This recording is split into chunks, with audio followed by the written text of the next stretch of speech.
Based on a true story, 5 words that can turn even the most basic horror movie concept into nightmare fuel. Hey guys, welcome back to Parasite TV. I'm Max Powers, and this is Horror Movies IRL. Today we're covering 4 movies that drew inspiration from horrific real-life events.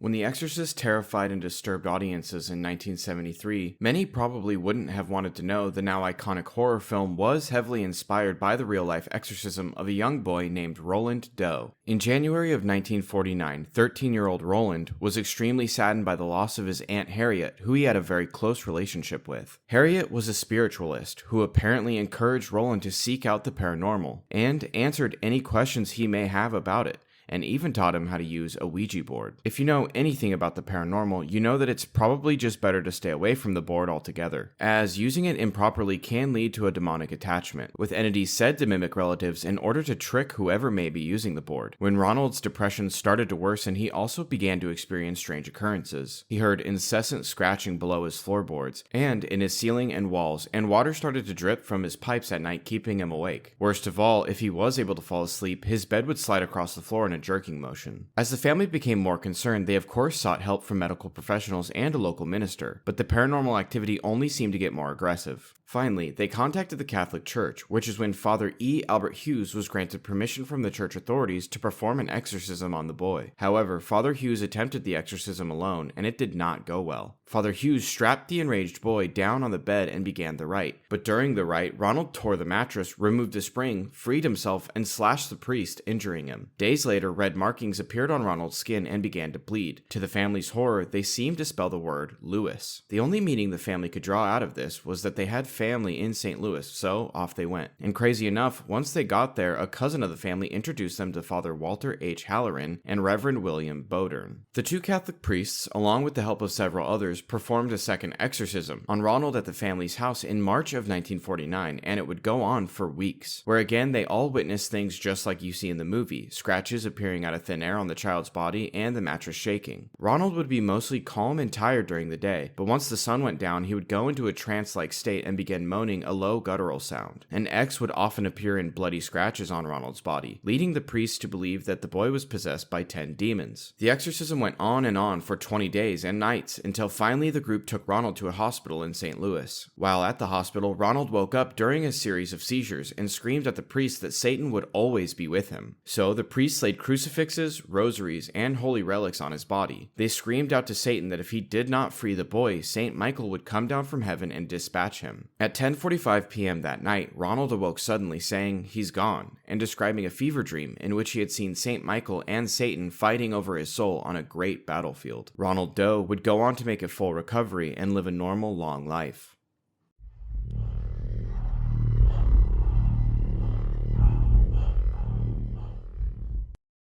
The Strangers is a far cry from the more paranormal or supernatural thrillers that often dominate the horror genre. The film seems to strike a nerve with audiences because of how possible and realistic it seems. And there's a reason for that. The film is based on home invasions and spree killings in general, but the creator did take more acute inspiration from the Charles Manson cult attack on Sharon Tate and the vicious crimes perpetrated against Sue Sharp and 3 others in the remote town of Ketty, California on April 11, 1981, known as the Ketty Cabin Murders. A year earlier, in 1980, Glenna, or Sue as her friends called her, divorced her husband and moved her 5 kids to cabin number 28, and by all accounts was well liked by her neighbors. The night of the attack, 14-year-old Sheila Sharp stayed at a friend's house. 15-year-old John and his 17-year-old friend Dana went to a party in the next town over and returned late that night. When Sheila returned from the sleepover the next morning, she found her mother Sue, her brother John, and his friend Dana had been brutally tied up and killed in the front room. The bodies had been moved what appeared to be several times, and the cabin was a total mess.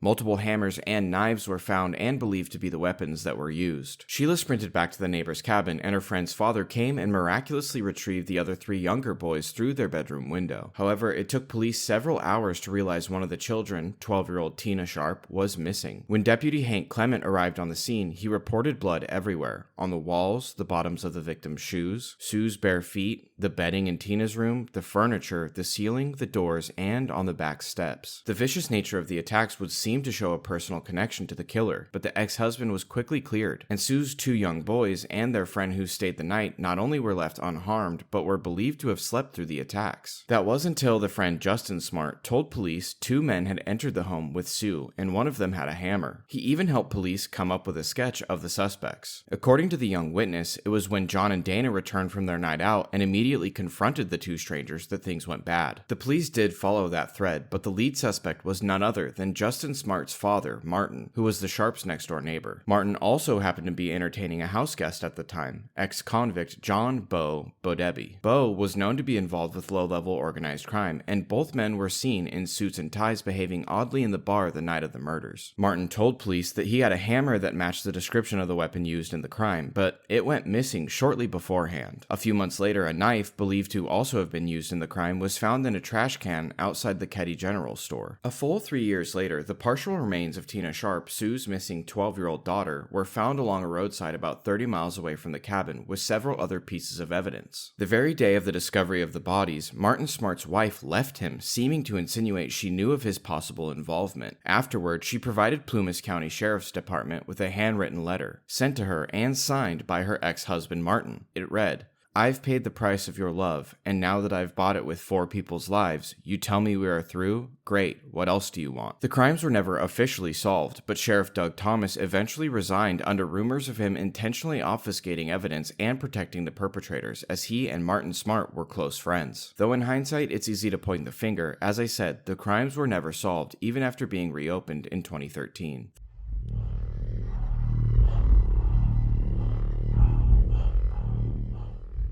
Though the real-life Annabelle doll is a lot less threatening at first glance than her Hollywood counterpart, some of the events you see in her Conjuring movie universe appearances really happened. When the Warrens took possession of the Annabelle doll, after the events I'm about to describe, they placed it in a glass case under lock and key with a sign warning, "Positively do not open." That is because both Ed and Lorraine Warren, famed demonologists, believed that the doll was the most dangerous item in their entire collection of artifacts. In 1970, a young nurse received a Raggedy Ann doll as a gift from her mother for her 28th birthday. She then took the doll to her apartment, which she shared with another nurse named Angie. According to the 2 nurses, after a few weeks, they began to notice, or think they began to notice, that the doll was moving itself, even moving to different rooms. Donna would always place her doll as a kind of decoration up against the throw pillows on the living room couch before work. But when she would return home from work, the doll would always be in her bedroom. The 2 started to panic and realized it wasn't one of them pranking the other, when they found little notes written on a type of parchment paper that they neither recognized nor kept in the apartment, and the notes started to read, "Help me." Angie's boyfriend was at the apartment one day while the 2 were at work, and he heard someone rustling around in Donna's room. He thought it was an intruder, so he went to investigate, and he found Annabelle face down on the floor. When he reached down to retrieve the doll, he felt a burning pain on his chest. 2 bloody claw marks had appeared. After hearing about her boyfriend's experience, Angie demanded that they contact a medium or psychic. So they did, and the medium held a seance, and according to her, the doll had been inhabited by the lost spirit of a deceased 7-year-old girl named Annabelle Higgins. The medium encouraged the 2 nurses to care for the doll, as the spirit was benevolent and meant them no harm. But as the paranormal activity worsened, the pair began to regret their decision to keep and care for the doll, as things were only getting stranger. So they contacted a priest, who eventually contacted the Warrens, who were very concerned about the advice given to them by the medium. According to the Warrens, the doll was not possessed by the benevolent spirit of a 7-year-old girl, but by a demonic spirit posing as a lost soul, ultimately looking for a human host. But the name Annabelle just kinda stuck anyway. The Warrens removed the doll and had a priest perform an exorcism on the apartment, and as far as we know, the 2 nurses never had an issue with the paranormal activity again. But Annabelle would go on to haunt, injure, and even possibly cause a fatality, with the first incident taking place just moments after the Warrens taking possession of the doll. After the apartment exorcism, the Warrens placed Annabelle in the backseat of their car. According to the Warrens, the brakes failed several times, leading to Ed Warren dousing the doll in holy water. after which they were able to make it safely back to their home. Even after locking the doll up in the storage building outside of their home, they would find it back inside their house periodically. This activity was seemingly stopped when the Warrens had her case inscribed with the Lord's Prayer and St. Michael's Prayer. Years later, a priest visited the Warrens' macabre museum, and during his visit picked Annabelle up and mocked her demonic abilities. On his way home that night, he reportedly saw Annabelle's face in his rearview mirror before totaling his brand new car in a near-fatal car accident. In another incident, a visitor knocked on the window of Annabelle's case and laughed about anyone being afraid of her. That night, on his way home, he was killed instantly after wrecking his motorcycle into a tree, an accident that nearly took the life of his girlfriend as well. So maybe even if you don't believe in demonic possession, it's best to stay far away from the doll.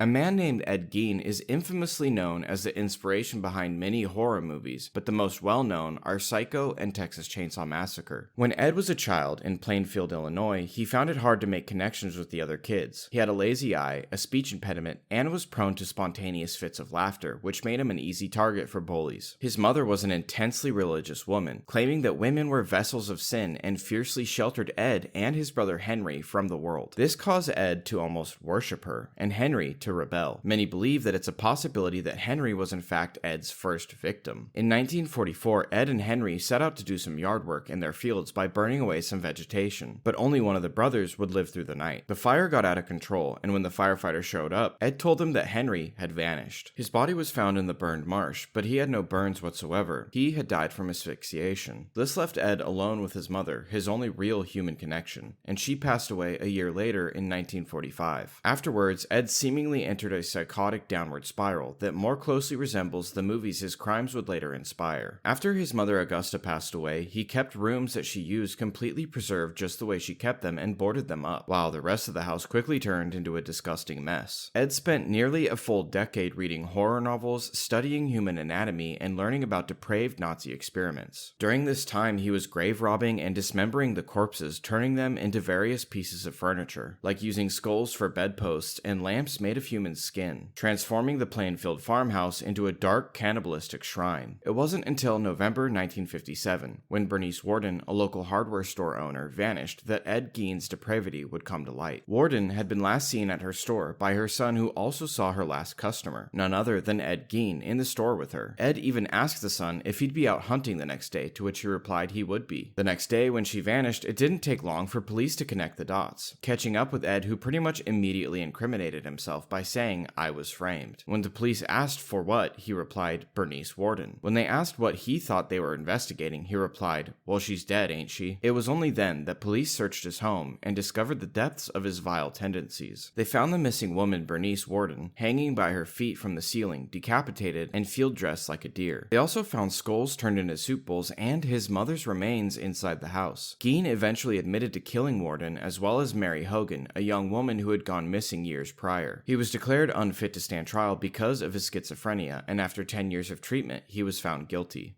Okay guys, that's all I got for you today. Let me know in the comments if you enjoyed the video and you want me to turn Horror Movies IRL into a series. Thank you all so much for watching, liking, and subscribing, and don't forget to hit the notification bell so you don't miss Celebrity Theories Part 3 this Friday.